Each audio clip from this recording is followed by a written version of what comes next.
It's now started. All right, Brandon, over to you, sir. Well, let me also extend a welcome to everyone. I'm really excited to be with you. I love this topic. I do think that it is life-changing, Celtic spirituality. I'm very much a novice coming into the conversation, so I'm going to be very grateful in a few moments to hand it off to Laura Collins, who's going to be our main facilitator. But my name's Brandon, and I am one of the associates at the center. And I'm going to lead a short conversation, or let me be honest, a monologue.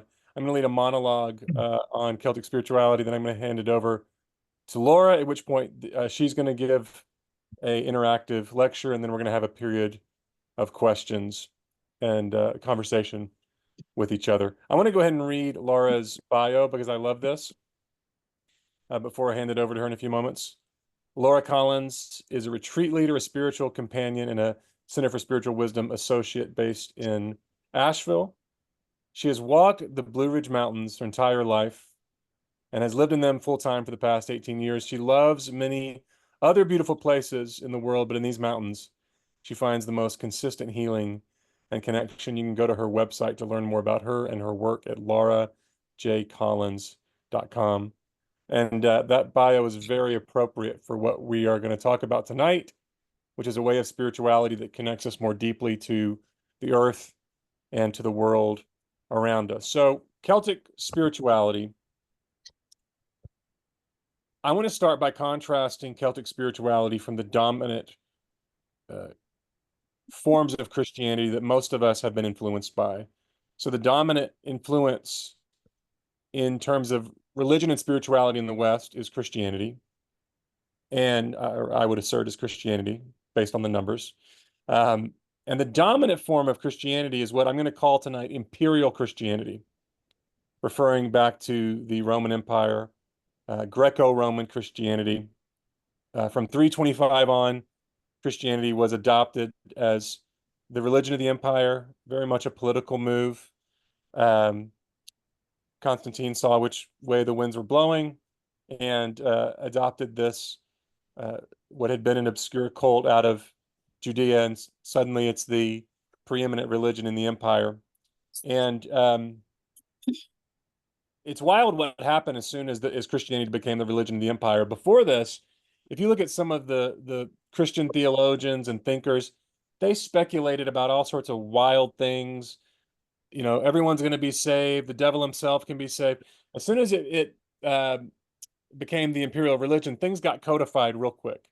The Latin theologians were not so loosey-goosey as those who came before, and everything got much more rigid, much more codified. Well, at the fringes of empire at the time, you had the Celtic lands, what Ireland, Scotland now, in which was preserved a different type, I don't know, flavor, form of Christianity, of spirituality more generally, not imperial religion, but a Celtic spirituality, a Celtic Christianity, very much influenced by different modes of thinking that were at odds with the imperial way of thinking. And our assertion tonight is that this Celtic way of thinking, not only about Christianity, but about life, about spirituality in general, offers us a very different way of seeing the world.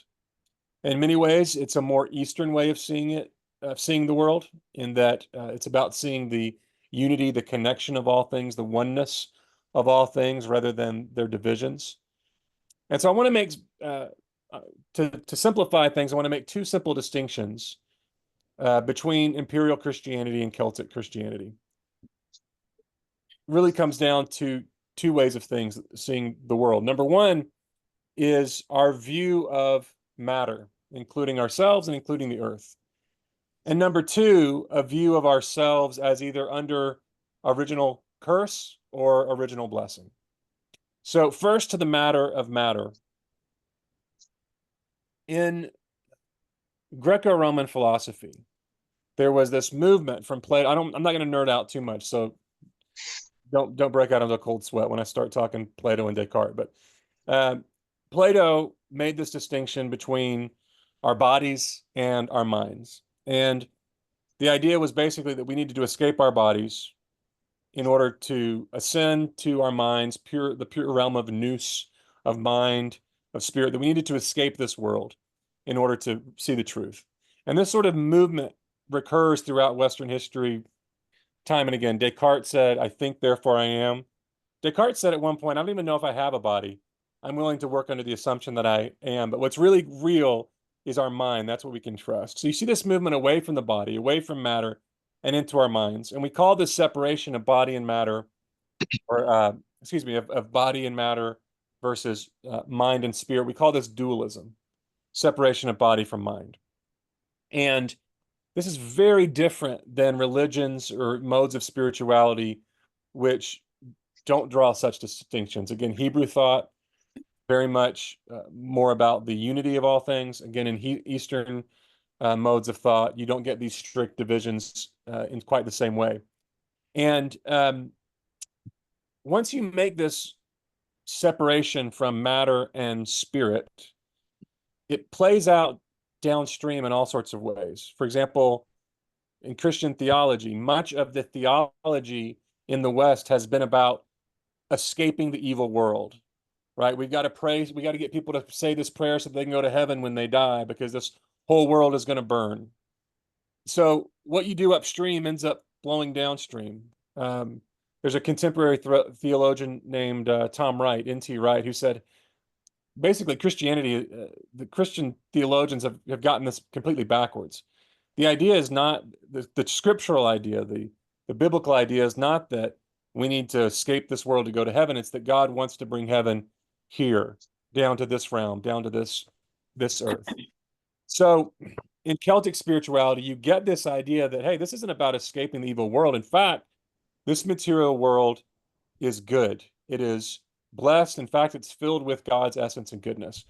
To illustrate this idea, I'll use an illustration that John Philip Newell, who will be talking at the Center for Spiritual Wisdom on October 19th. I know so many of you want to go there and hear this wonderful man speak. I've gotten to interview him now 2 times, and he's just such a dear soul and a wonderful man. And we're really grateful at the center that we're going to get to host him on the 19th. But he talks about in his book, Sacred Earth. Oh, I'm getting the titles confused. Sacred Earth, Sacred Soul. Thank you. Thank you. I got too many titles going through my head. Sacred Earth, Sacred Soul. He talks about this distinction in Christianity, that in Imperial Christianity, you get this idea of creation ex nihilo, that God created out of nothing. And the Celts were like, no, not creation ex nihilo. Actually, God, he didn't create out of nothing. He created out of his own self. The material world is a manifestation of God's own body, as it were. So you get this idea, not of pantheism, not that everything is God, but that God, panentheism, that God is at the intersection of all things material. Again, an idea that's much closer to Eastern thought, or certain forms of Eastern thought, than it is imperial thought. And again, this changes how you see the world.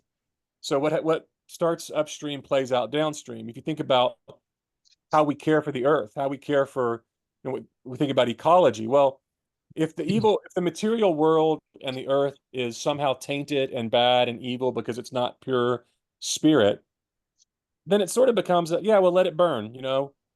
Why are we going to take care of the earth if what really matters is getting spirits up into the realm of heaven? If you see it from a Celtic point of view, caring for the earth, caring for the world becomes one of the most important spiritual mandates possible, because matter is good and it's infused with the stuff of God. So caring for the earth is essentially caring for not only ourselves, but caring for God's body himself. So Imperial Christianity, you often get this sort of let it burn mentality, and Celtic Christianity is nothing could be further from that. And the second idea, so the first idea is that in Celtic Christianity is that matter and that the earth is good. It's our teacher. It's the place of God's presence. The second idea is about us more personally, which is this idea that we were not created in original sin, but in original blessing. So a Celtic spirituality at its core says that we are, at our core, good. This is very different than much of the spirituality that has been taught in the West, again, influenced by Imperial Christianity, which has I'm painting with a very broad brush here, but oftentimes what you find in Western Imperial Christianity is this idea that um, we are worms. I'll speak from my own experience. I grew up in a church. I won't name any names, but I was literally taught that God cannot stand to look at you. There's nothing good in you, but that because of what Jesus has done and because of his sacrifice and atonement, that when God looks at you, because he can look at you through Christ, he doesn't have to see your wicked, evil sinfulness. He can just see the goodness of Jesus that's been imputed to you. And I remember at the time, even as a young child, thinking, "Hey, that's kind of rough." I mean, I don't want God to be disgusted when he looks at me. But this is the inheritance of this sort of imperial way of seeing ourselves, that this sort of dualistic way of seeing ourselves and seeing that we live under uh, curse rather than blessing. Now, Christianity, Celtic spirituality would certainly admit the presence of sin, that there's something wrong, that there's evil in the world, and yet it would maintain this hard line on, but hold on, at our core, we're made in the image of God and we are good. And when God looks at us, he certainly is not disgusted. He actually longs for us. He longs for the core of our goodness to be at one with his oneness. So again, to quote John Philip Newell, he talks then about redemption and salvation, not as this sort of radical transformation from a state of abject sin to sort of a beatific state, but rather it's a coming home and it's a returning to who we are. And I would say the implications of this, I mean, it's a simple way to say this is in Celtic Christianity, the invitation is to trust yourself, to at your core, to trust yourself. And I think that that has tremendous implications for how we then trust or relate to other people. When we look at other people, are we looking for curse? Or are we looking for blessing? Are we looking for the things that we need to be suspicious of? Are we looking for the places where we can connect? Ramifications for the way we think about politics, about the other tribe, whoever that may be. So I'm going to close with this quote, and then I'll hand things over to Laura. This is from John Philip Newell in an interview that I did with him recently. He says, quote, "The belief that what is at the heart of every human being is the divine or the image of God or the presence of the sacred changes everything. Deeper than anything that is false, deeper than any ignorance in us, deeper than any lack of creativity in the center of our being, which in the Celtic world is often referred to as the soul within our soul, or the true life within every life." And this is, as I was talking about earlier in the interview, has big implications for how we see what is deepest in us and how we look at one another and how we look even at those who may be different from us, those who may threaten us, those whom society may call our enemies, to look deeper than any falseness or destructiveness in the other to their true essence, made of God. So, in Celtic spirituality, matter is good, and at our core is goodness. This is the Celtic way of approaching the world. And to take us deeper into these considerations, I'm going to hand things off to Laura Collins. It's been it's just such a joy and privilege to get to collaborate with Laura on this night. So, Laura, thank you, and I'll hand it over to you. Thank you so much, Brandon. And when Brandon and I started talking about this, I loved how Brandon had this way of sort of taking several thousand years of history and pulling it down to its nuggets. And so I'm really glad you were willing to do that more cerebral part of explaining to us sort of where this all came from. I'm going to take us in a little bit different direction. I'm going to shift gears a little bit. And so I'm going to invite you, if you're willing, to join me in a moment of meditation.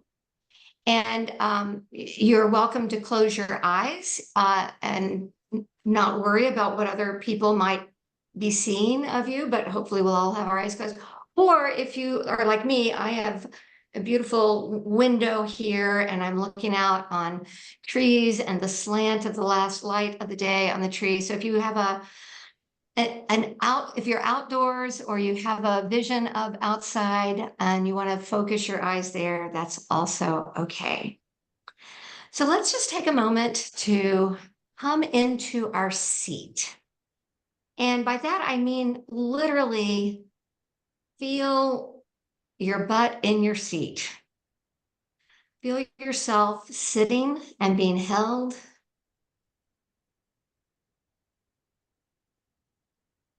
And as you let your breath slow down a little bit and maybe deepen a little,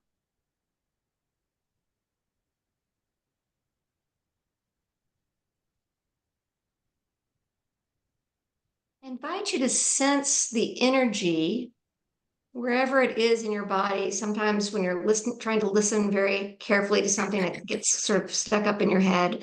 And with each breath, sort of imagine that energy getting lower and lower in your body.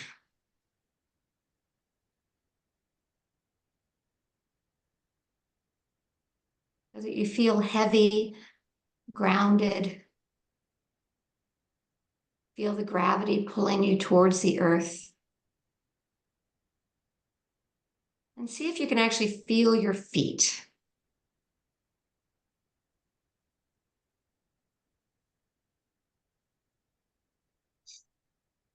And then if you're willing to do a little breath exercise with your hands, I invite you to take your hands down at your side like you're scooping something up from the ground and bring that energy up just above your heart. And on your exhale, push it back down, all the way down to your arms are straightened and your palms are facing the earth. And on the next inhale, you bring it back up. And on the exhale, you push it down. And just do that with a few more breaths on your own timing.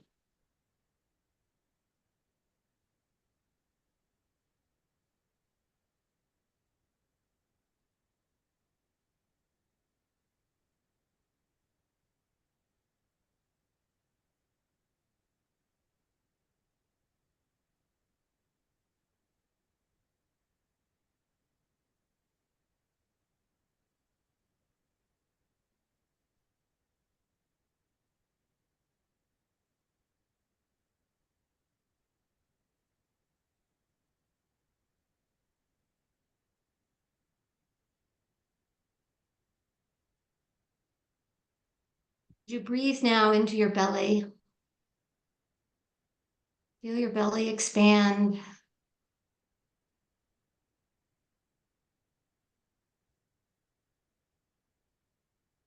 And imagine that energy of the earth beneath us coming up into the soles of your feet,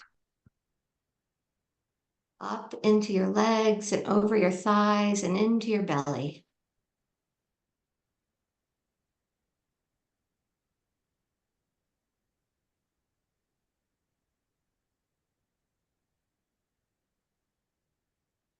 And then you might imagine the air around your head, above your head, and that energy, the last light of the evening coming down into your head and down through your throat and heart into your belly.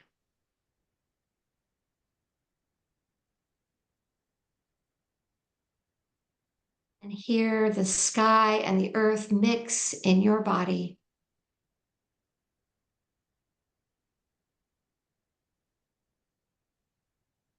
And your breath connects you to the entire universe, breathing in and breathing out in relationship to the trees, to the animals, to the stars.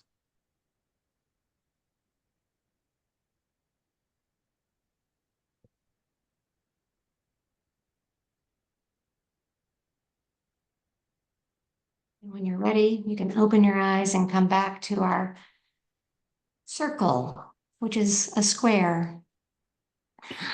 So the reason I wanted to shift gears like that is that I am not a scholar of Celtic spirituality. So if you came hoping for some really deep scholarly thoughts about Celtic spirituality, you got those from Brandon. And now I'm going to talk more about the lived experience. I am a lover and a practicer of Celtic spirituality. And what sets Celtic spirituality aside from many of our religious traditions, Brandon described as Imperial Christianity and puts it more in line with more indigenous traditions is the embodied nature of it. It's not really a system of thought or a systematic theology. It's a way of being in the world. Esther DeWall said, the Celtic approach to God opens up a world in which nothing is too common to be exalted, and nothing is so exalted that it can't be made common, which I think is a great summary. So looking around this circle, I've seen most of the faces. I maybe haven't seen Mary's face yet, but I would guess that many, if not all of us, have some Celtic roots. Now, we go back 200,000 years, we all have African roots, so we're all come from an indigenous tradition at some point in our history. But if you look just in the last 400 years, I would suspect that many of us here today have Celtic roots. And if we go back even a little farther, maybe in the 1,000 to 2,000 year range, all of us have ancestors who were that pre-imperial Christianity. And most of these pre-Christian, or at least pre-imperial Christianity, European traditions were earth-based, what we might now call pagan, if we needed to give it a name. So Celtic roots, when I say you might have some Celtic roots, that doesn't necessarily mean you are from Scotland or Ireland.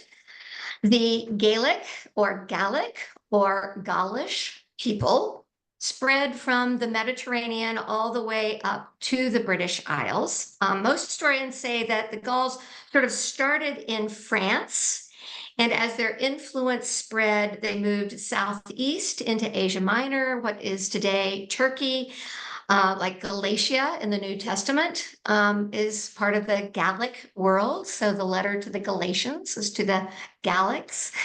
That's part of the Celtic people. Probably they were there around 300 BCE, before the Common Era, so long before the Christian era.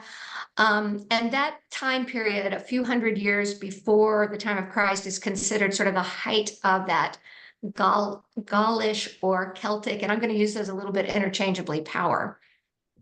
So you've also got then Galicia in northwest Spain in the Iberian Peninsula. And the Gaels in Ireland have an origin story that includes them descending from an Egyptian princess whose people spread one way to Kazakhstan, what's now Kazakhstan, near the Caspian Sea, and then up to Iberia, to Galicia in Spain.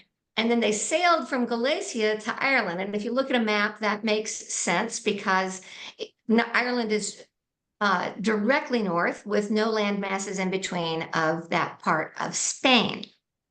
But now that we have these genetics around, we can look at the genomes and see that there's a strong connection between Ireland and the Basque area of Spain.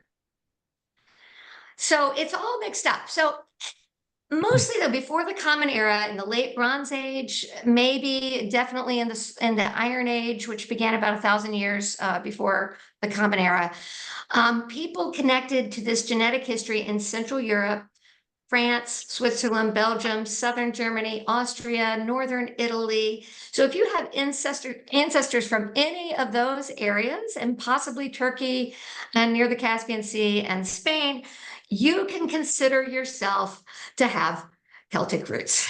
So that's pretty broad. All of this is to say that when we now refer to the Celtic or the Gaelic or the Gallic history, it is complicated and it's much broader than just Scotland and Ireland.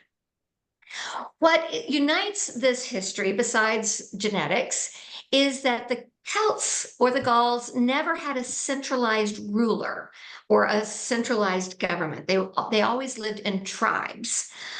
They didn't write down any of their belief systems until the Middle Ages. So a lot of what we know about the earlier Celts really comes from archaeology. One ancient writer and it comes from other writers, so Greek, Roman writers of the time who came into contact with them. And one ancient writer said this: the Gauls are tall of body, with rippling muscles and white of skin, and their hair is blonde, and not only naturally so, but they make it their practice to increase the distinguishing color by which nature has given it, for they are always washing their hair in lime water, and they pull it back from their foreheads to the top of the head and to the nape of the neck. So apparently we can discern that man buns began with the Celts. And if you've ever been to a Celtic festival or the Highland Games up near Grandfather Mountain, you will see a lot of man buns. So that is a sort of traditional look. You'll also see some tall men with rippling muscles, and you'll get no complaints from me on that. But back to Scotland. So knowing that I had Celtic roots, part of my own personal journey into Celtic spirituality had been a search for my own indigenous roots. In the early 1990s, I had a lot of friends who were traveling to Peru to study with shamans, who were going to the West to do vision quests and sweat lodges with Native Americans. And I admired these traditions, and to the extent that I understood them, I had some trust for them. And I will say I even envied them a bit, but they didn't feel like they were mine. So I'd like to share with you for a few minutes a personal story about Scotland and my own spiritual journey, which will lead us into more conversation about what it is we mean when we say Celtic spirituality, because it's a very broad term. So not only do I have ancestors who came to this country in the 1700s from Scotland, but I myself, and this might be a little too much information, I was conceived in Scotland. My father was a Presbyterian minister, and he did a pulpit exchange with a Presbyterian minister outside of Glasgow, or a Scottish minister. So he and my mother and my brothers lived there for a summer. And my mother was not pregnant when she went to Scotland, and she was pregnant when she came home, and I was born 7 months later. So the first time I visited Scotland outside the womb was about 12 years later with my parents. And I had an experience which, because of the age I was and because of my experience up to that point, I had no words for it and I had no context for it. But what happened was, we had taken a train from England up to Scotland, and we got off in Edinburgh. And literally, as I stepped out of the train onto Scottish soil, which I guess was actually concrete because it would have been a train platform, I felt a shimmering start from my feet and go all the way up my body. And I had a sense, if there was a voice, it would have said, "You are home." And I didn't really have any context for that. So, I just went on being a teenager for a number of years. But when I was in college, I studied abroad in London, and I would take weekend trips up to Scotland to see if I could recreate that feeling or that sense of home. And on one of those trips, I did go to the Isle of Iona, which I'd heard from my parents about because they had visited there when they lived in Scotland. Now, Iona is a teeny little island in the West Hebrides off the west coast of Scotland that is considered a holy site by many, many people. It's very small and rocky, and you have to want to get there. You have to take a train to a small town, or you take a big ferry to a big island, and you take a bus all the way across the big island, and then you get a tiny ferry, if the weather's just right, over to Iona. Iona is said to be the place that St. Columba, who was from Ireland, first brought Christianity to the British Isles, to Scotland, around 600. More recently, in the 1930s, a man by the name of George MacLeod, who was a Scottish minister, founded a Christian community on the island. MacLeod had served in World War I, and he came home very disillusioned, not only about the capacity of war to make any meaningful change in the world, but really sort of the capacity of governments to make a lot of meaningful change. He became a pacifist and a social activist. As well as a minister, he chose to work among the most impoverished folks in Scotland. But after doing that for a few years, he had a bit of a mental breakdown. And so he moved to Jerusalem to heal. And while he was in Jerusalem, he felt this strong sense of call to go back and to found a community on Iona. And he founded this international ecumenical community. And the way they began was they decided to rebuild the ruins of an ancient abbey that was there, using ministers and students and unemployed laborers from Scotland. And so the community emphasized political action, the ministry of healing, and creative worship. And I'll get back to that in a minute. And for decades, the Iona community played a part in revitalizing not just worship in the Church of Scotland, but really creative worship worldwide. A lot of new music was developed there. A lot of world music was rearranged and made easier for people around the world to sing it in worship settings. So when I was a Presbyterian minister myself in the 1990s, I was often using both the liturgies and the music from Iona in my own liturgies that I was leading. So I want to share a prayer from a We Worship book, which is one of the worship books and liturgy books out of the Iona community. And it has a song that goes with it. So I'm going to actually ask you, if you're not currently muted, to mute yourself, because I want you to sing. But if we all try to sing at each other, it sounds terrible on Zoom. So I want you to hear your own voice, though. So I will read the prayer, and then I will be the cantor. Also, I'll be the liturgist and the cantor here, and sing the verse. It's just very short, and then you'll sing it back. Okay. Breath of God, breath of life, breath of our deepest yearning. Come, Holy Spirit. Come, Holy Spirit. Comforter, disturber, interpreter, enthuser. Come, Holy Spirit.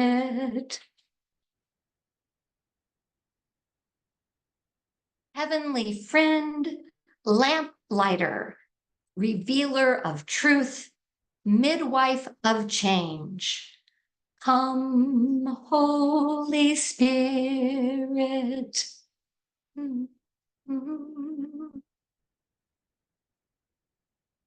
Our God is here.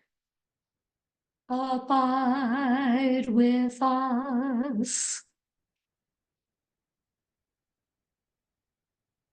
So that just gives you a little flavor of the kind, and that's from one of their evening prayers, of the kind of ways that they used new language and sort of got away from the Father, Son, and Holy Ghost language to find new words to really talk about what are we talking about when we use these words about God. So back to my story.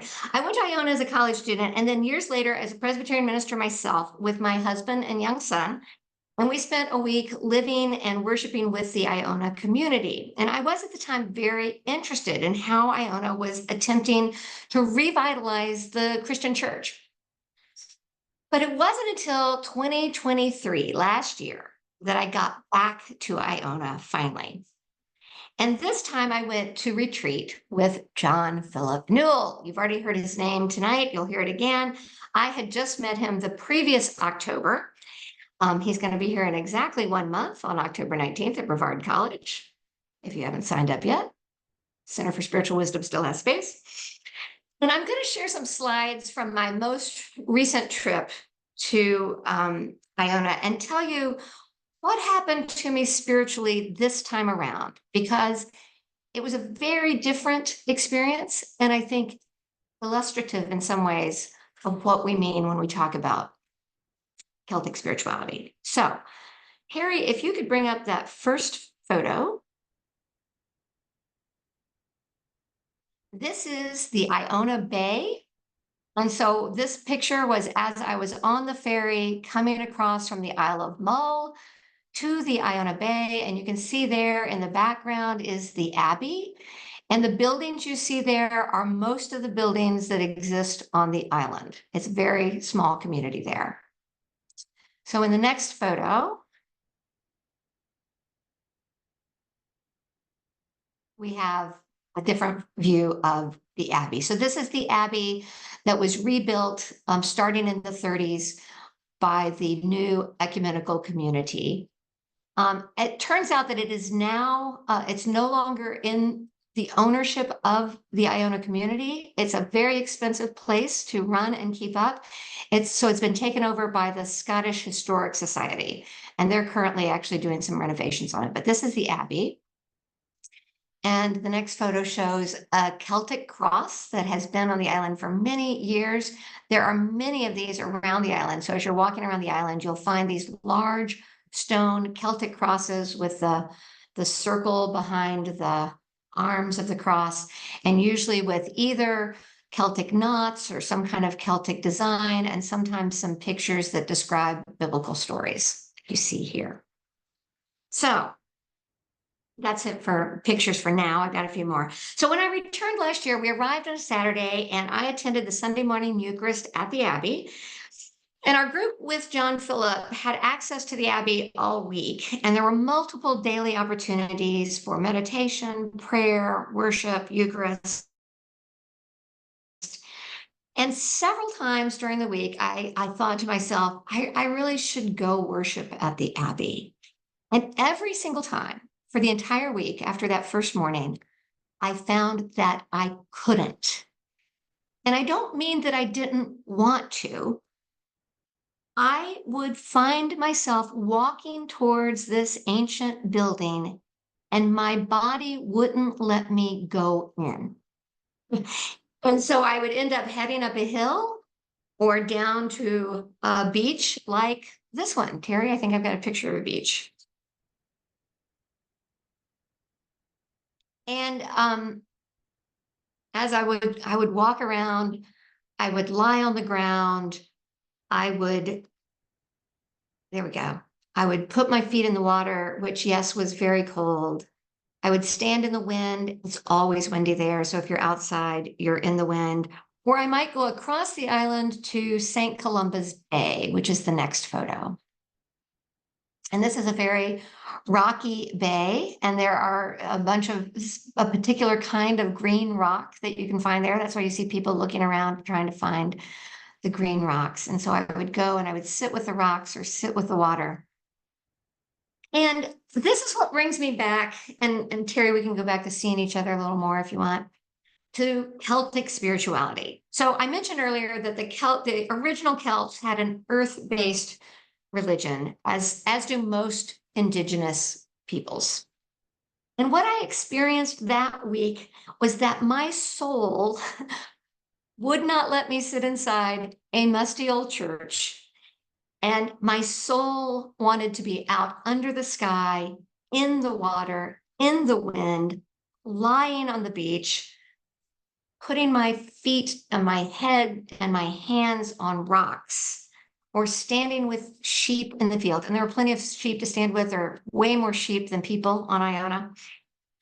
Nothing in me wanted to go in and be listening to the words of people, even though they were very creative and thoughtful words. My soul was aching to just have that pure experience of wildness, of the moody clouds, which the clouds get very moody in Scotland, and the rocky cairns and the bright, clear water. I don't know if you noticed, the water looks sort of like the Caribbean. It's just this beautiful bright blue. And so what I felt and heard and saw there on Iona with sharp and stunning clarity was something that I already knew to be true, which is that the creation itself is the holiest of sacred texts. The creation itself is the holiest of sacred text. And it reminded me that we humans are the younger siblings in the natural world. We like to think of ourselves as sort of the pinnacle of creation, but we are actually the younger kids on the block, and we need to listen to our elder brothers and sisters, the trees, the grasses, the rocks, the waters, the animals. And this is the heart Celtic spirituality. To bring us down out of the hubris of believing that we know more than Earth itself about what matters. And to remember that we're made of the very elements of Earth itself and all her creatures, and even the stars. We are stardust. We are Adam, as it says in the first part of the Torah. We are earthlings, Adam, we say, but that is a Hebrew word meaning made of the earth. And to remember that we, in fact, depend on the plants, the work of the plants who are out there working every day to take the light of the sun and convert it into sugar, which becomes fuel so that we can live. We are absolutely dependent on this. We have no life apart from it. And Celtic wisdom then reminds us that the wisdom, that we dwell in a wisdom of a process that is much bigger than us, much wilder and more wonderful than our little stories, even when we tell really good stories. Celtic spirituality invites us to plant our feet really deeply and firmly on the ground and to appreciate the place on which we stand. Now, I want to talk about the fact that women played a really big role in Celtic spirituality. Again, something that's shared with a lot of indigenous traditions around the world. And this is not a surprise. When Earth is acknowledged and honored as our true mother, as our source, women and their wisdom tend to be more acknowledged and honored as well. And I'm not going to romanticize or idealize what life for women might have been like, but we do know that the Greeks and the Romans who interacted with Celts before the Common Era were really fascinated by the role and a little confused by the role of women in their societies. We know that Druids, who were the high priest in the Celtic tradition, were both men and women. They were male and female. And we know that many Druidic rituals involved going into caves. And caves are considered the womb of Mother Earth. So there was this ritualistic reenacting of going back into the womb of Mother Earth and being reborn, coming out of Mother Earth. So when there is that understanding of us coming from the womb of the earth, then actual wombs and people who have them tend to be more appreciated and honored as well, and the whole birthing process and understanding. So I want to leave us before we take a little break with this thought. Think about for a moment this phrase that we've all heard and that probably most of us have said at one point or at least referenced. We come into this world alone and we leave it alone. We're alone when we come to the world and we're alone when we leave the world. And I want you to just pause and think about that for a minute. Did any of you come into this world without the help of your mother? So this idea, kind of like we are what we think, therefore we are. There is not a soul alive on planet Earth that came into this world alone. We do not come into this world alone. Every one of us is born of a mother. And this idea that we come into the world alone is really a way of devaluing women, women's labor, literal labor, and women's bodies. And Celtic spirituality rejects both sides of this equation, the coming into the world alone and the going out of the world alone. It honors that we are born of women, that we are born even before we come out of our womb, we are born of desire, the loving desire of humans to come together. And we are born of earth. We come of earth, we depend on earth. And when we die, we return to earth and we return to the ancestors. So on that note, let's take a little break Carrie or Brandon, maybe you can tell us how long our break should be. And then when we come back, I'm going to finish up with a little bit more about women in the Celtic tradition, and then I want to open it for conversation. I have 7:53. How about a 7-minute break that gets us back at the top of the hour? Okay, sounds good. And I'll pause the recording as we break. Welcome back, everybody. Over to you, Laura. Welcome back. Hopefully you all got to stand up, stretch, get something to drink or eat, do whatever you needed to do. So I want to go to our next photo, Harry.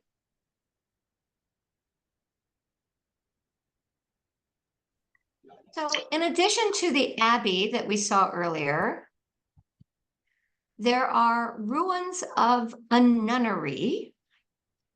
So here is the nunnery. So what strikes you about the abbey versus the nunnery? Smaller. Maybe smaller. Yeah. One has a roof, one doesn't.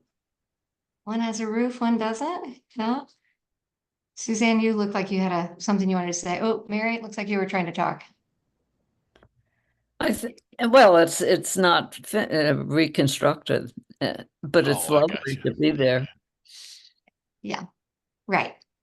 So in their great wisdom, the ecumenical Iona community did many good things for social justice, but they chose to rebuild the men's monastery and to leave the women's nunnery in ruins, which is really not in keeping either with Celtic Christianity or pre-Christian Celtic spirituality. There really was an amazing amount of equality between men and women that is not seen in a lot of other parts of at least the Christian world. So yes, hopefully, maybe one day these will be rebuilt. And I said, oh, that's why I said, Terry, maybe smaller, because we don't really know. This is just one portion of the ruins, and it was actually quite large. And it looks like it may have been as large and as vibrant a community as the men's monastery, which is just a few hundred yards away. Gotcha. But I want to show a detail now of this. So if you could go to the next slide. Does anybody have an idea of what that is? They're in the sort of the middle of the picture, what you're looking at. Anyone want to venture a guess what you're seeing there? All I got's Jimmy Durante. Can't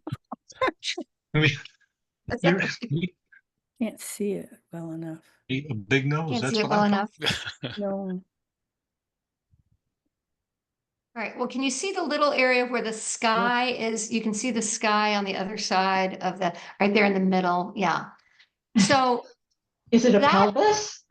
That it is exactly. So those are spread legs. Those are a woman's spread legs, and you can kind of make out that that's her belly above. It's pretty worn down after all these years, and so it's not real clear.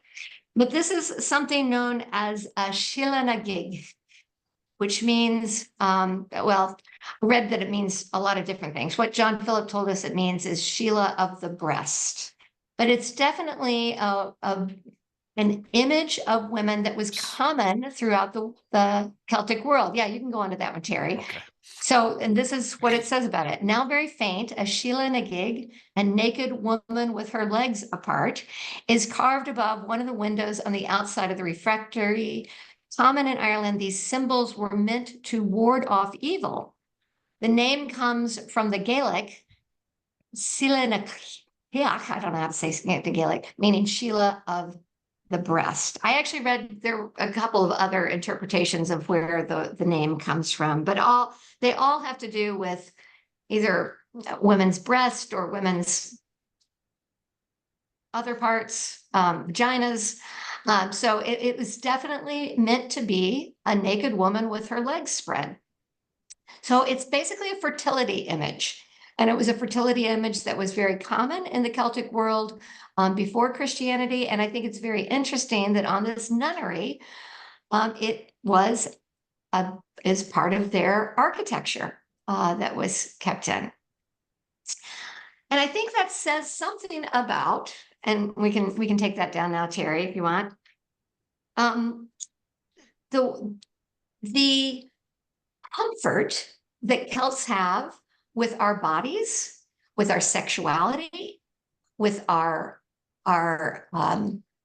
creative impulses, whether those are sexual or visual arts or music, that there just was a comfort. I mean, you wouldn't find in a lot of Imperial Christian churches images of women with their legs spread on the wall. I think it's fair to say. Do you think that's fair to say, Brandon? More than fair. So We have the Washington Monument.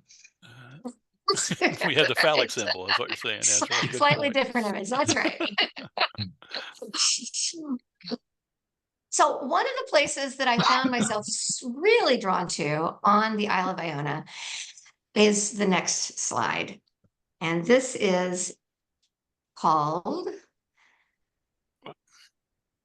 St. Bridget's Well.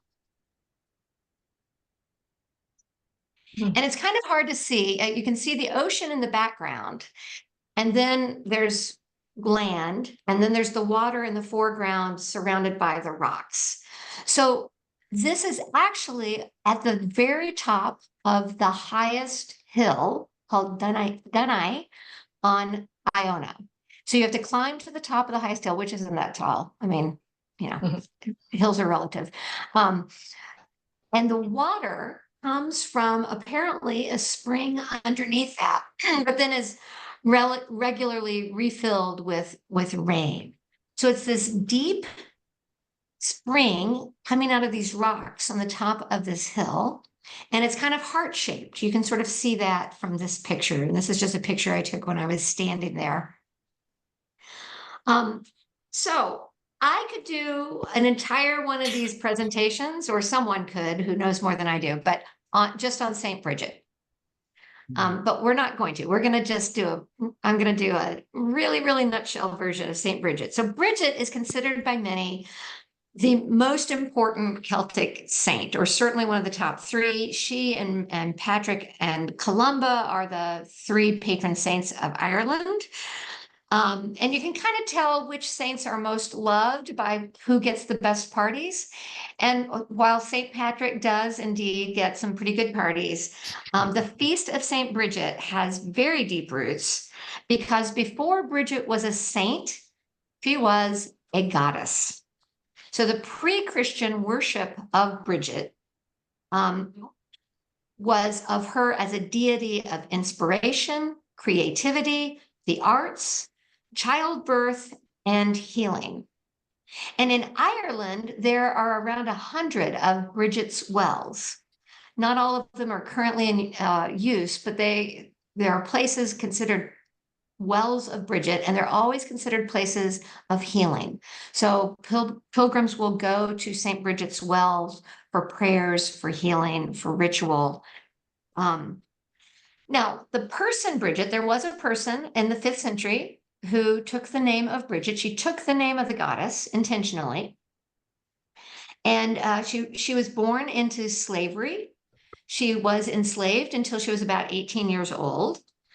But then she became a nun, and in around 480, she founded a monastery at Kildare. This was the first communal consecrated religious site for women in Ireland.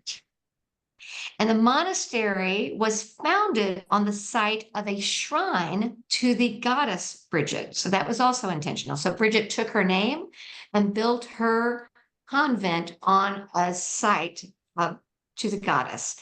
And that site was under a large oak tree. The name Kildare, Sildara, translates as the Church of the Oak. And you may know, if you know anything about Druids, that Druids, some people would say they worshipped oak trees, but they certainly worshipped under oak trees. Whether they worshipped the trees themselves, I think, is a matter of some discussion. So over the years, Bridget's site in Kildare became a center of religion and learning. It developed into a cathedral city. So just as Iona, I don't know if all of you had a chance to read some of the great things that Brandon put together and sent out ahead of time, but one of them was about one person who thought of Iona as sort of this desert place that he would get away to, but found out, in fact, that when the way that people got around was on the ocean, Iona was located in such a place that it would have been in the middle of a lot of traffic. So it would have been really a great place of great, maybe commerce, but if not commerce, at least a lot of people crossing paths, so that there was a lot of conversation. So people coming from different places would have, it was very cosmopolitan, I guess we could say, even though it wasn't a city. So Kildare also became a place like that. So I mentioned that she's one of the 3 patron saints of Ireland, but like the goddess, she's also associated with creativity and womanhood, and she is the patron saint of healers, poets, blacksmiths, dairy workers, and anyone know what else she was a patron saint of? Earth workers. Birth workers. Yeah, I think I Midwives. mentioned, well, I Oh, guess. sorry. No, I didn't actually say that. So that's, yes, true, like doulas and midwives. Yeah. But one more thing, beer. She is a patron saint of beer. And one miracle says that she transformed a lake into beer to serve a leper colony that had run out of beer. And I guess, if you have to be stuck in a leper colony, you don't want to run out of beer. So in Kildare, a sacred fire was said to burn continually. It was put out at different points in history because of we can speculate, but I think it had to do with not wanting women to have such an important role in the church. But now it is back to burning continuously, and people will come on her feast day, which is known as the fire of St. Bridget's fire. They'll come and they'll light their candles or lamps and take them back to their communities to keep them burning, so that Bridget's fire is burning all the time, all over Ireland. So there are about 100 of them in Ireland, but there are only a couple of wells of St. Bridget in Scotland. And this one on Iona that I got to go to and pray with was one of them. The feast day, St. Bridget's feast day, is February 1st. Now, if you know anything about the Celtic wheel of the year, that is Immel. So the Celtic wheel of the year is, there's the cross day, the quarter days and the cross quarter days. So the quarter days are the 2 equinoxes and the 2 solstices. And the quarter cross days are the days that follow halfway in between those. So for instance, we're coming up to Halloween soon. That is Samhain in the Celtic tradition. And Samhain is the time when the living and the dead, the veil is very thin, and the living and the dead can speak to each other and with each other. So Halloween, All Hallows Day, the church did what it often did with pagan traditions and kind of turned it into a church holiday so people could still celebrate, and made it something similar. So we get All Hallows Day in Christianity, but that comes from the Celtic Samhain tradition. St. Bridget's Day in the church took over Immel. Immel was the cross-quarter day between the winter solstice and the spring equinox. So it's halfway between. We celebrate it in a secular way as Groundhog's Day. Like, is spring coming? Is spring coming? And that's sort of what Immel is about. In Celtic tradition, spring is not seen as starting at the spring equinox, but is seen as starting February 1st, because that's when they understand that the sap would start rising into the oak trees. So when the oaks started coming back to life, before you could see the buds, before you could see any of the leaves, they knew that the sap was rising, and that's the beginning of spring. So St. Bridget's feast day took over Immel. And so the 2 got woven together. And in legend and in history, the two very much got woven together. There are lots of tales, lots of traditions that have risen up around Bridget, lots of legends. For example, the Celts believed that she was the midwife, and this goes back to what Carrie was saying about her being the patron saint of midwives, that she was the midwife for Christ. And in their understanding of time and space, it did not cause them any trouble to think that a 5th century person in Ireland could have been in 1st century Palestine midwifing the Christ. So we actually have, she was also known as Mary of the Gales. So Mother Mary, she became both the midwife of Christ and the mother of Christ. So she became sort of this person that became all these different things. She was there at the birth of Christ. Maybe she was the mother, maybe she was the midwife. But she was certainly considered to be very, very closely related to the Christ child. And so we've got a Scottish painting by John Duncan called Saint Bride. Saint Bride is another name for Saint Bridget. And there's a lot going on here, but this is the angels taking Bridget across the sea, and they are accompanied there by, it looks like a seal. I read something that it was a dolphin, but it looks like a seal to me. And the geese or the seagulls or whatever the birds are.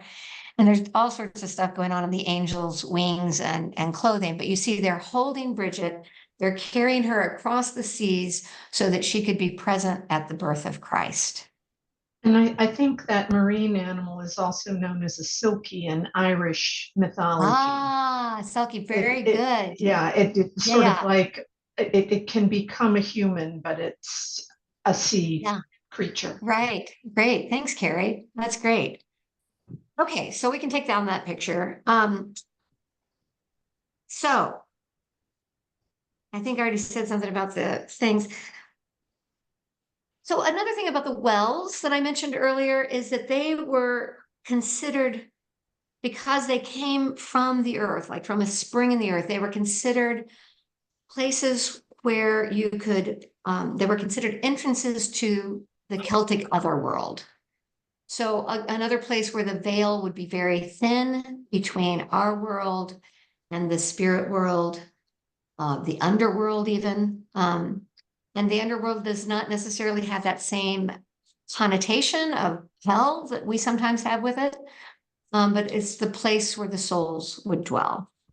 So I want to stop here and open our time for questions. But before I do, I want to just emphasize that you don't have to go to Iona or anywhere in Scotland or anywhere in Ireland to enter into the ways of Celtic spirituality. So I'm going to invite you into another brief meditation just before we go into the questions. So if you would just indulge me in this and find a comfortable seat and allow your eyes to either close or go into a very soft focus. And in your mind's eye, I invite you to see yourself going to sit by water. It could be a well, a spring, a waterfall, a lake, a quiet pool, mountain stream. Maybe not the ocean today, unless that's where your heart really wants to take you, but just to sit by some quiet water. And see yourself finding a rock near the water and pick it up and hold it in your hand. And just take a moment to pour anything that is troubling you into the energy of that rock. Any concerns you have, might be a health concern or a concern for one of your beloveds or a concern for the world, but whatever, anything that might be troubling you, just take a moment to pour that into the rock. Just feel the energy moving out of you and into the rock.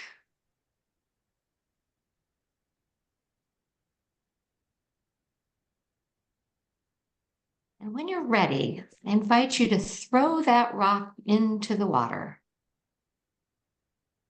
and watch it sink.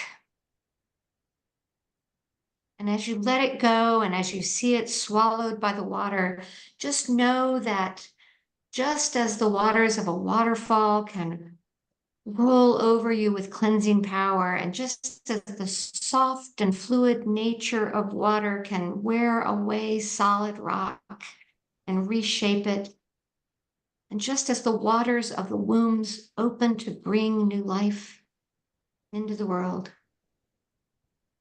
so too the healing waters of this earth can receive your troubles and transform them and birth them into something new.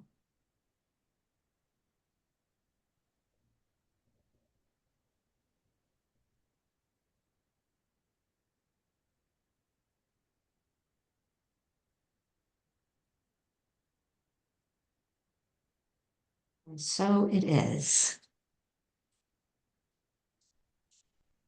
So, what are your thoughts? And they don't have to be questions, they can be your experience with your own Celtic roots or your own Celtic understanding.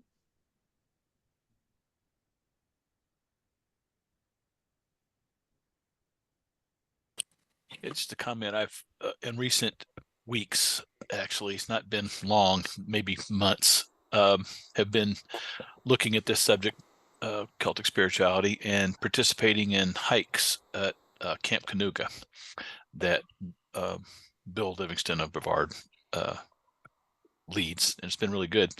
He describes something interesting about, and you've reinforced it here for sure, but I like the way he phrased it about there is the Bible, and then the other thing to venerate is nature. So if you're going to be a Christian and not venerate nature, you're missing something really big, right? So there's a different kind of trinity, I think, in Celtic, and also the sacred feminine was the other.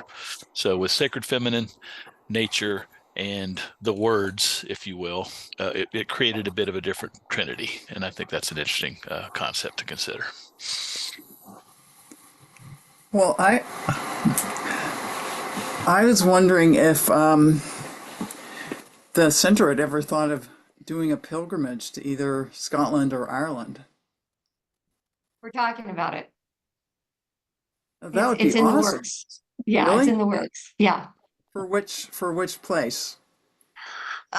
Well, the last time I had the conversation with Rob, it was about going to Iona, but Ooh, nothing's set in stone yet. So please. that could shift. There was a please. Is that what I Uh-huh. heard? So Well, is there a waiting list already? No, there might be tonight, after tonight. I don't know. Yeah. No, I don't think, actually, I'm not even sure Rob would appreciate me saying that publicly, but he and I have had some conversations about that. I don't know if he's talked to you, Brandon, or As a Terry. consideration, oh yeah, as a consideration, it's certainly one that's not been dismissed. It's not being actively forwarded yet either. So I think it's in that category, but it certainly has not been dismissed. And the opportunity to celebrate this this wonderful tradition in space that Laura celebrated so well here would be really good. Yeah, Carrie. I'm curious, Terry, you were referring to these led hikes at Canuga. Does it have a Celtic spirituality focus, or is it just reveling in the holiness of nature? It does have a Celtic. It's very explicitly about Celtic. Bill, yeah, it's a monthly hike, and I can certainly reach out to you to get you on the mailing list that does the invitations. It's also, I'd really appreciate that. yeah, That'd be no doubt. great. It's also it's also done liturgically. We have communion, we have messages, we have a simple song, so it's actually got a liturgical connection, and it's beautiful. It focuses on there's probably about 15 minutes of it is a hike that's social. You can talk as you hike, and then about 30 minutes of it is meditation, followed by discussion. How did you get moved today, kind of thing. And then we I'm go hungry for that. That's Well, great. good for you, Carrie. Yeah, I'll Yeah. make sure you get on that mailing list so that you Thank can at you. least be invited to it. Anyone else that's interested, just drop me. You can put it in the chat there, and I'll be happy to make sure you get that invitation. There's one this Saturday. They're having it this Saturday. There is one this Saturday, and unfortunately, we can't attend this one. But yeah, and as luck would have it, Bill has reported that there's different faces here and there, but it's always right around 12 to 13 people. So I think there's something magical about that number too. And then if you wish, you can hang around after the walk and have lunch. You can bring your lunch, or the Camp Canuga there has a cafeteria buffet kind of thing, and you can purchase that and have some fellowship afterwards. So it's a really nice thing. Yeah. So yeah, I'll be sure to get you in that. It's not officially a center event. It's just something Bill does, but we certainly cross market, if you will. Bill's aware of us, and we're at a Bill, so it's a good event. Like it, I recommend it.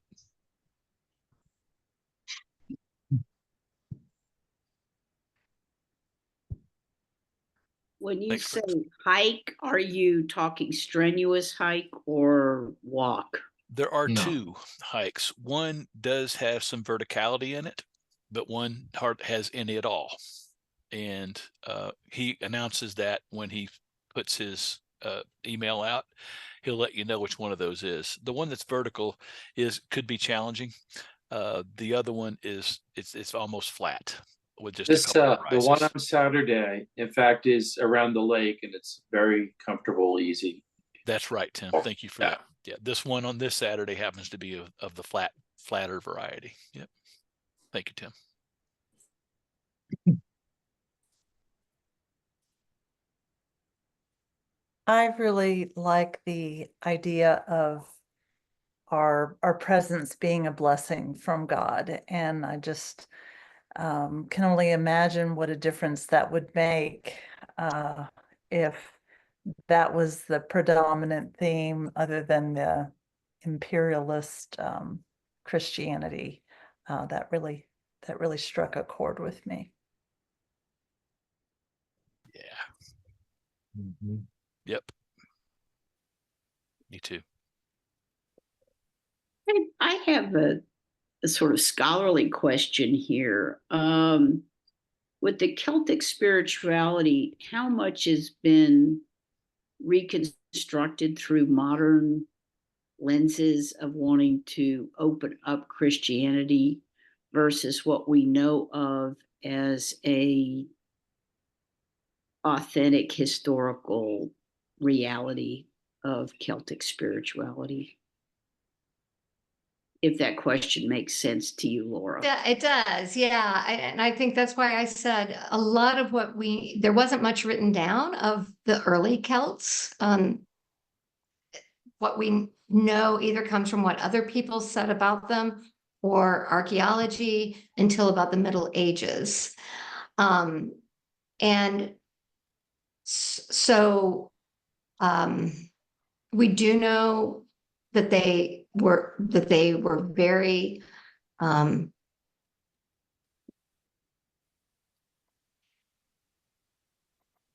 well, we do know about the relative equality of the sexes. We do know that they had a very decentralized way of understanding the world. They didn't have a hierarchical understanding of the world. And one of the things John Philip Newell talks about is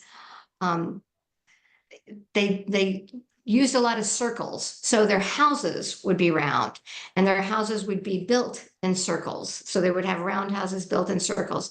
So there's just sort of this image of equality, like through all, and sort of, I want to say lowness. I don't, that's not quite the right word, but sort of a being close to the ground. They weren't creating hierarchies. They weren't building tall things. They were kind of staying low to the ground. And I think that's a reflection of their belief system.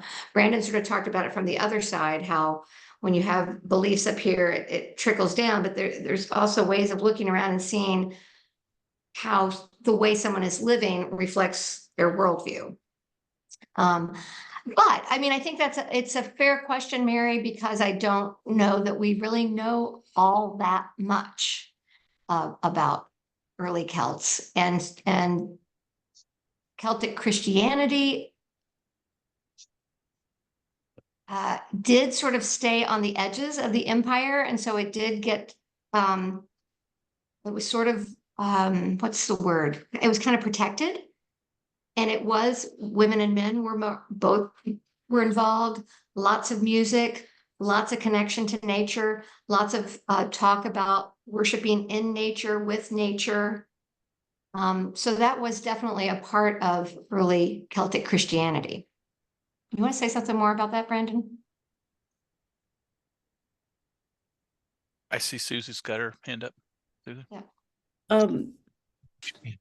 Uh, uh, John Philip Newell's not first book, but the first book I read, and I can't remember what it was called, but he talked about, he points out that the Christianity that came to Ireland, that spoke to them because of what you're talking about, was the way of seeing of John. He uses that word, that term, a way of seeing, as opposed to the way of seeing of Peter, even before Imperial Christianity.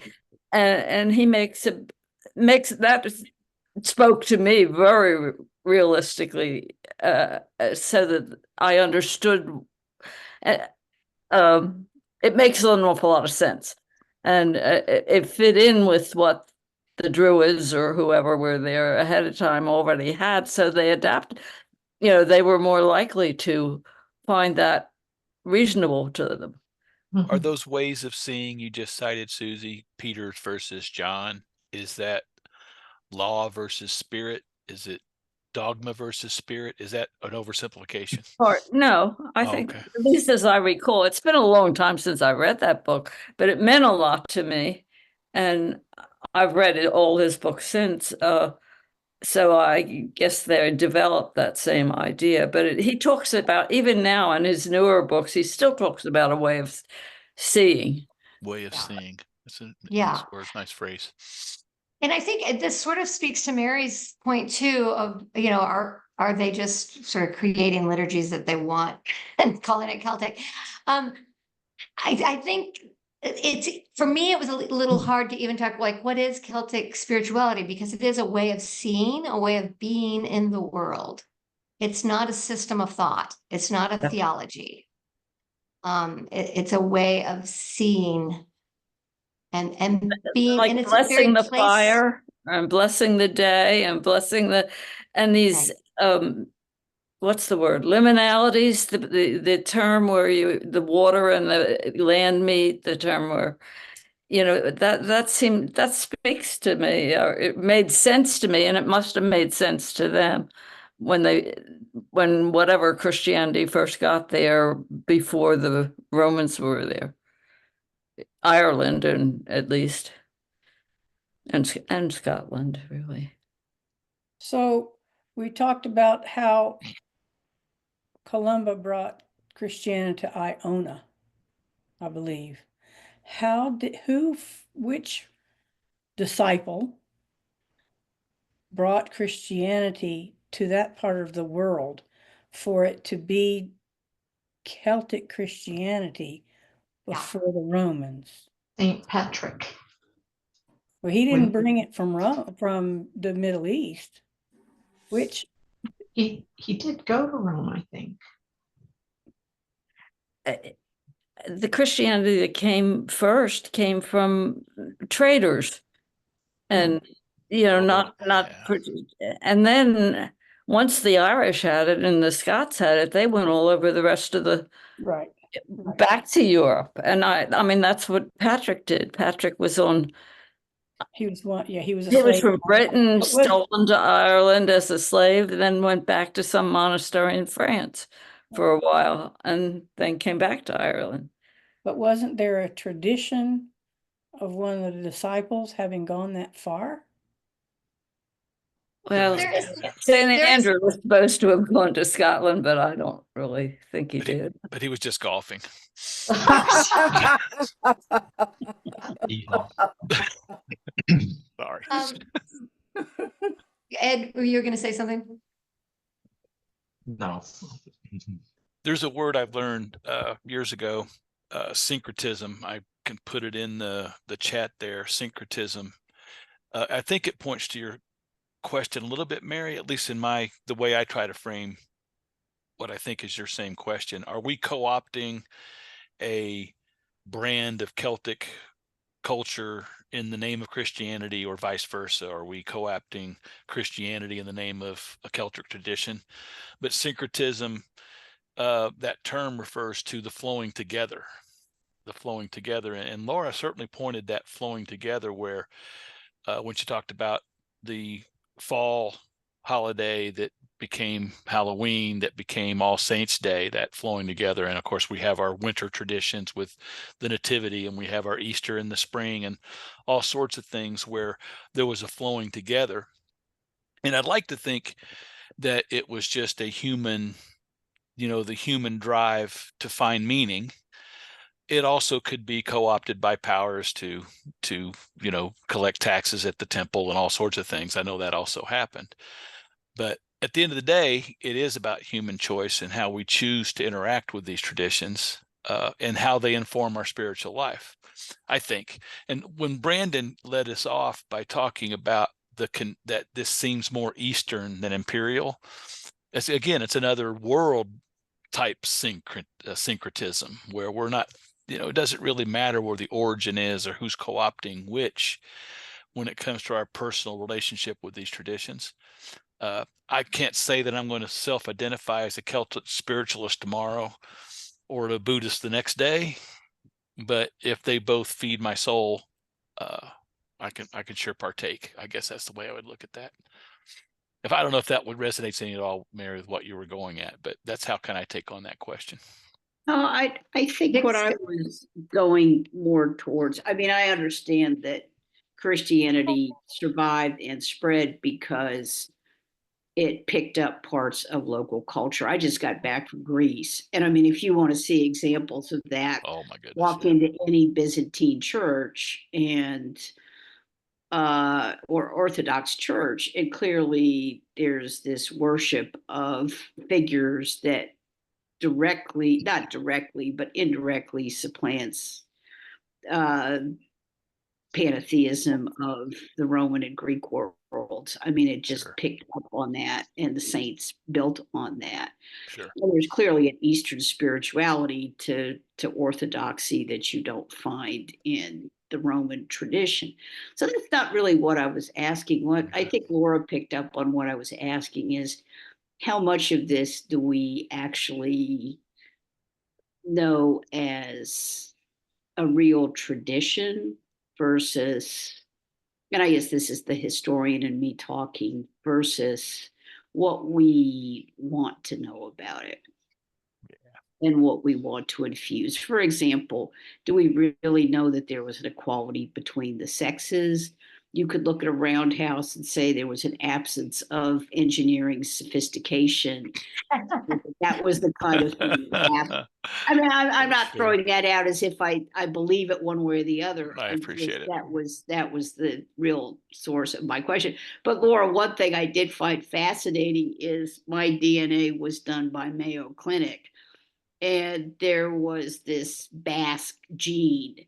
And I always wondered, where in the heck did that come from? Because it's I knew everything else, but that was absolutely bizarre. What gene was that, Mary? Basque. Oh, I see. But the fact that, a huge part of my ancestry was Scotch, I think that makes a whole lot more sense. So thank you for clarifying that, Laura. Yeah.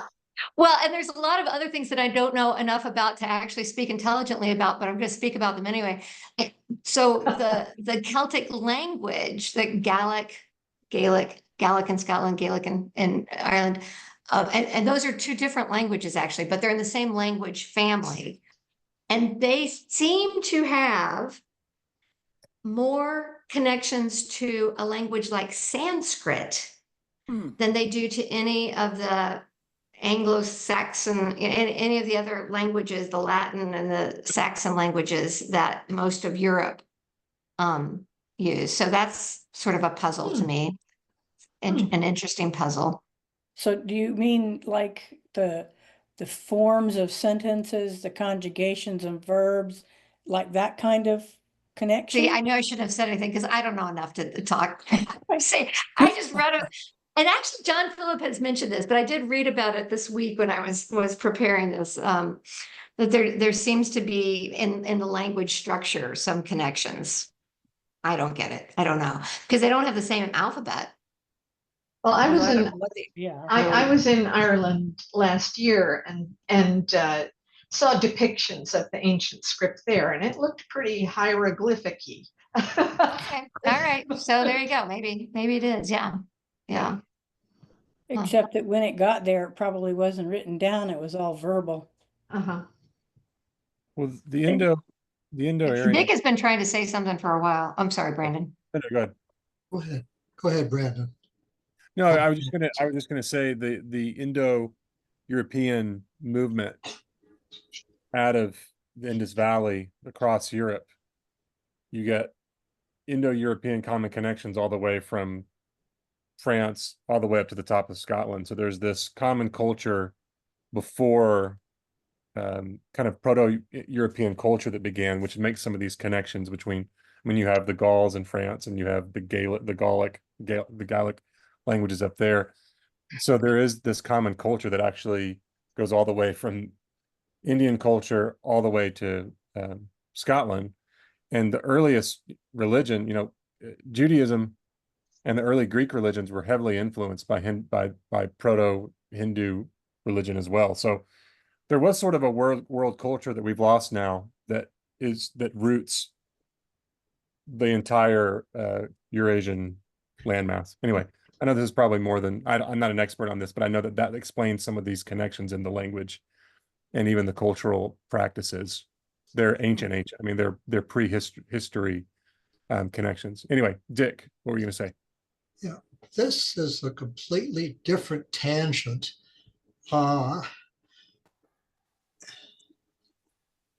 The whole thing about the earth-related spirituality, I get that.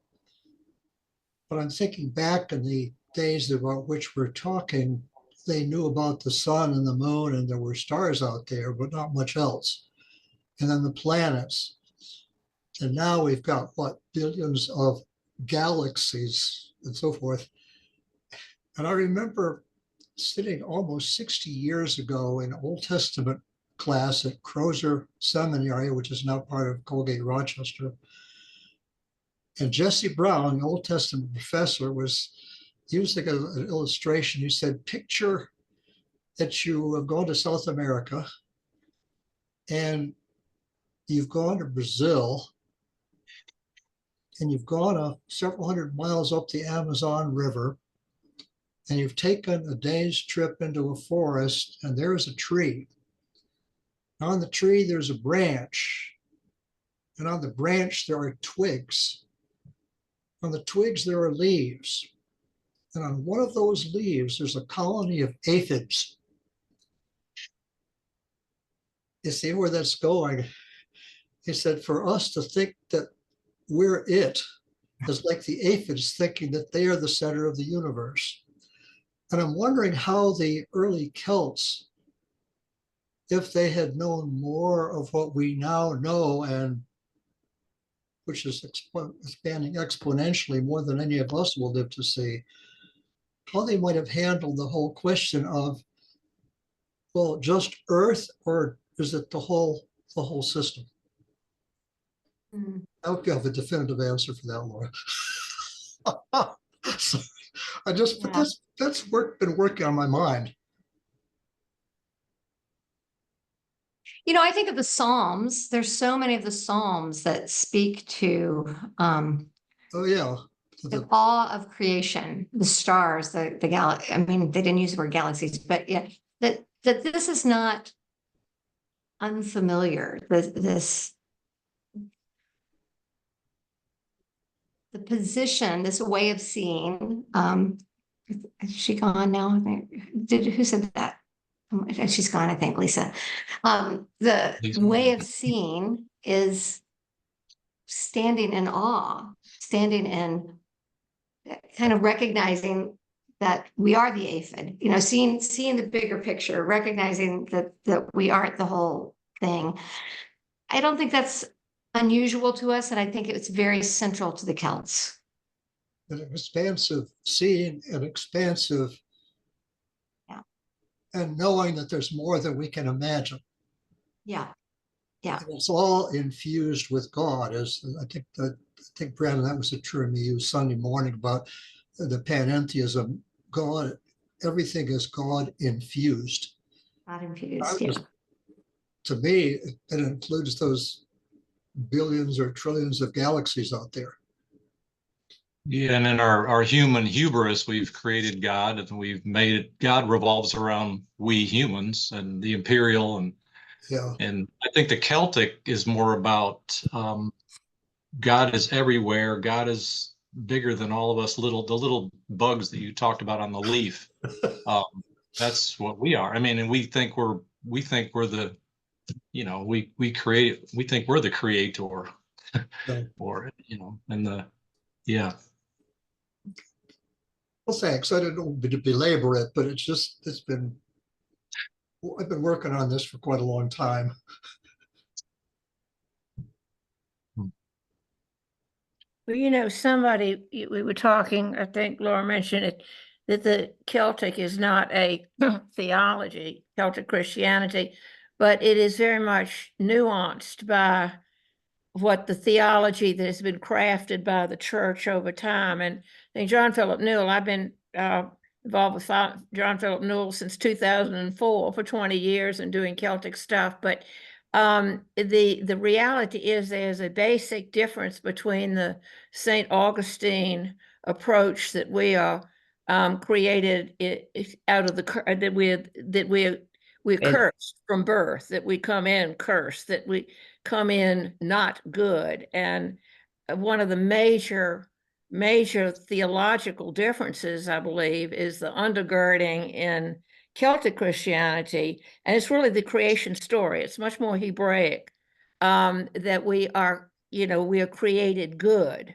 I mean, there's the fall after that, but that Augustinian approach really shaped the theology, a human theology shaped whatever the real theology is, but it's a study of God. So that is a major theological difference. The Celtic Christianity believing that we were created, the Celtic approach based on we were created good, that creation is good, as opposed to the Pelagian concept, as opposed to the Augustinian. And John felt the history of the development of the more modern understanding of what got lost over time from the Celtic Christianity. John Philip Newell does an excellent job of a series of books tracing all that and the theological kind of changes and underpinnings, and how the church chose one over the Roman Church chose one over the other. So his books do a good job with that. Yeah. Of course, he's not the only writer. Yeah. He's not the only writer, but this is all backwards for you to see, but Sacred Earth, Sacred Soul, which is not the one he's going to be talking about when he comes to Brevard. He's actually going to be talking about his newest book, which is called The Great Awakening. But The Great Search. It's named The Great Search. The Great Search. Yeah, thank you. I've got it here somewhere on the table. But this one really outlines that what you're talking about, Torrance, with Pelagius and St. Bridget and John Scotus. So, and maybe answer some of your questions too, Mary, sort of where does it come from? And also I want to say, this idea that the Celtic imagination, there's a real comfort with liminal space. There's a sort of a comfort that I think we try to be a little more, we're here, you're there. This is this time, this is not that time. And this idea that, you know, Bridget could be in Ireland and she could be in Palestine. Somebody asked about who came to bring Christianity, and there is a legend that John, who was considered the beloved, although I think Mary Magdalene's beloved, but that's a whole nother little about a lot that we could do. But John, and why they love John so much is that he had this more loving relational connection to Jesus, and that he came and was part of the Celtic community. So they kind of are willing. The What's that? the Gospel of John, or a John? Not the Gospel of John, but the disciple John who. Oh, it's a disciple John he's talking about, and the concept is, you know, with the prologue to John, in the beginning was the Word, and the Word was made flesh, and the concept of Jesus being at the Son being at the onset of creation. So it's a very much the Johannine stream, as Philip Newell presents it, is very much attuned with the Johannine sort of the theology you pull out of that gospel. The concept, it's a creation oriented beginning, but with Christ at the very beginning. And what Newell does is he shows you that there were always people that were in this direction, and he picks at these people that somebody just mentioned, John Scotus and all that, but that's what he's doing in his next book, the book we're doing next week or next month. He's showing that it's all over the world. It's not just in the Celtic tradition, it's in other traditions, but it's in individuals in each tradition, because it's real. It speaks to the soul. So which book, those of you who are experts on John Philip Newell, which I am not, which I've never read any of his books, which book would you suggest getting started with that's the best introduction to his thought? I think it depends on if you're more interested in Christian history, I would recommend like Celtic as relates to the Celtic worldview. I would do Sacred Earth, Sacred Soul. If you're more interested in he has three components to that. He has the Earth and Soul School, and I've done 1 and 2, and I'm going to finish up the third sequence of that. Is going to be at Montreat in I'm getting ready to sign up for mid-October. 4th and 5th. It's right after our. Yeah, he's in North Carolina for that whole week. Yeah, that series would take you through, and you can do them in any order. In other words, you could go to Montreat and do 3, and also in that Thursday night, he's having the intro of The Great Search, his new book. Well, I'm not anywhere near Montreat or you all, so yeah, what would be the best? You can just read the book. The 3 parts go through this book, so it's Sacred Earth, Sacred Soul. I also think his book Rebirthing of God is won a lot of book study. You know, churches have done a lot of book study with, and that because Sacred Earth, Sacred Soul just goes through individual. He's giving you each individual that was part of this process of bringing the Celtic spirituality back to the surface of our consideration of spirituality. But I've been a spiritual director for 14 years, and I can tell you it really runs that nature spirituality and the Celtic spirituality. Somebody might not articulate it in that fashion, but they experience it. People experience it. It's very organic in their spirituality. This might be a good segue because Terry, I know you want to have a few minutes at the end. Yeah, I can take that opportunity now. This is awesome. Well, I thought just before that. Yeah, please. So a different John Philip Newell book that I love is called Celtic Benediction, and it's morning and night prayer. And he's got several of these. I've got a few of the other ones too, but This is one of his older ones, and I love it. And I thought we would do one of the evening prayers as a closing prayer, if that is okay with y'all. Are we ready for that? Yeah. Great. In the beginning, O God, you placed seeds in the womb of the earth. On the surface of the earth and in its seas and skies, you made male and female of every species. And above the earth, you called the two great lights into relationship. Renew me this night in the fruitful intermingling that you have woven into creation, that I may wake in the morning enlivened by love, that I may wake to the morning enlivened by love.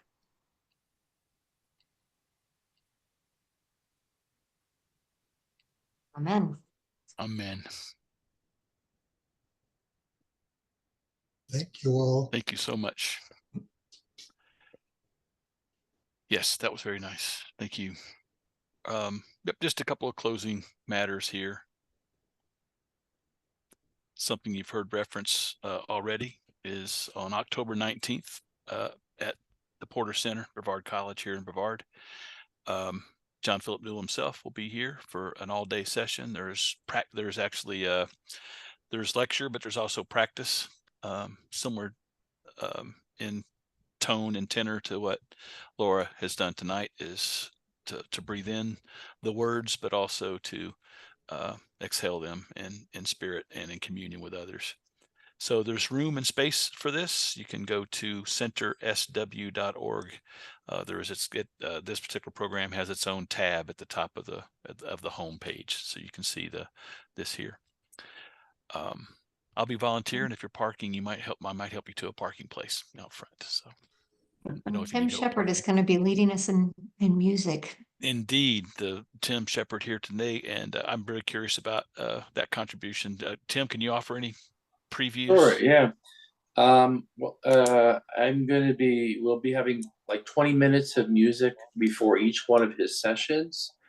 In the morning session, we've got a flute and a violin and a cello and a piano that are going to be playing arrangements of Celtic airs and dances and various Celtic music that's fun and serious and whatnot. I think that's going to be a lot of fun. In the afternoon session, I'm going to do a piano prelude of just all my favorite Celtic sounding pieces with pieces like A Creation Sings and some cool, very Celtic things by Jean Cotter. Piano, really nice. A little bit more on the contemplative direction in the afternoon than the morning. Very nice. That should be a great contribution. I'm glad. Thanks for doing that, Tim. I just learned about that recently. I think you described music as one of your thin places. Yes. Yeah. Hopefully I create thin places. Yeah, indeed. All right. Thanks for that. So Terry, while you're talking about that, do you know if it will be recorded? The John Philip Newell session all day. I don't know of any such things happening. I have not heard anything about that. So I'm just busy all day in Highlands on that, so I can't go. So I'm just curious. Yeah. I can find out for you. Okay. And we'll feed back to it. I'm rather doubting it because I haven't heard anything about it, and I think I would have heard about it, because that's a different level of technology and coordination. I haven't heard anything about it, so I'm kind of doubt it. Okay. No, I'm on the planning team, and I don't believe that's going to happen. Okay. All right. There you have it. Yeah. Okay. Thanks, Laura. And then one final bit in this space called A Little About a Lot. We kind of share space with another project we call the Real Spirit Movie Project. So we interleave weeklies. Please forgive the whiplash here, because I see that what a great segue it would have been just to come with A Little About a Lot in October and have the Sacred Feminine follow through. But at last, that's going to be in November. and really looking forward to that. The third Thursday of November, we'll return to a little about a lot with the revealing the sacred feminine and reclaiming her power in a patriarchal age. I think it's very good with Reverend Chantal McKinney.